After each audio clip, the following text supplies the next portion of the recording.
रे? आज इस बाबा मोहन राम के दर्शन करने चलना है मेरे साथ। बावली ना हुआ करे। मैं बावली नहीं हो रही पिया जी। खेत का काम पड़ा है। बिल्कुल भी नहीं काम करना, तो बच्चों को भी गैल लेके चल। एक तो मेरे दिमाग के मत खराब करे, फसल का कटाई आ रही है। अच्छा हाँ, ये छोटू और मोनू को दोनों को लेके चल मेरी गैल। अपनी कह मेरी सुन ले।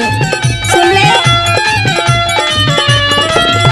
दरस क्यों न करवावे करवावे चल दो के मोहन राम। मगज मेरा क्यों खावे है खावे, सारे घर कपड़ा से काम। दरस क्यों न करवावे करवावे चल दो के मोहन राम। मगज मेरा क्यों खावे है खावे, सारे घर कपड़ा से काम।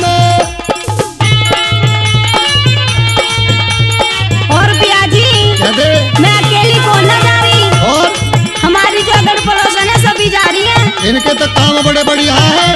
अच्छा हाँ, तेरा काम बढ़िया नहीं है। अपनी कह दे।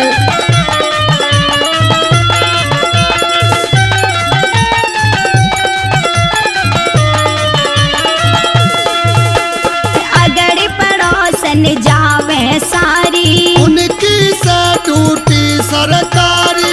अगड़ पड़ोसन जावे सारी, उनकी से टूटी सरकारी।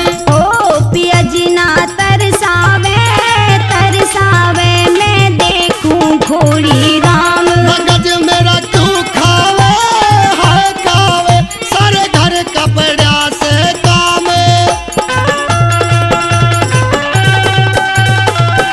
और पिया जी कह दे। बिल्कुल न्यू गाड़ी तैयार खड़ी से। गाड़ी भी जब अच्छी लगे, जब घर का काम ठीक रहे। खूब अच्छा काम है तेरा। अपनी कह दे। 2100 रुपए हमारे गुरु महाराज भोले भगत जी लकड़पुर से इस भजन पर खुश होकर के देते हैं। महाराज जी के लिए हाथ धन्यवाद करते हैं। पिया सवारी तैयार खड़ी से, हमारी खेत में फसल पड़ी से। पिया सवारी तैयार खड़ी से। हमारी खेत में फसल पड़ी से। हाँ जड़े जिद पे आवे हाय आवे, कुछ दिल को ले तू थाम। मगज मेरा क्यों खावे है खावे, सारे घर कपड़ा से काम। दरस क्यों न करवावे करवावे चल धो के मोहन राम। और पिया जी कह दे। ये जो बाबा मोहन राम है ये सच्चे सुखदाई हैं। मेरी बात सुन ले, अपने माता पिता की सेवा कर ये ले। सबके दुखों का निवारण करते हैं। वो सबसे बड़े मोहन राम है। अच्छा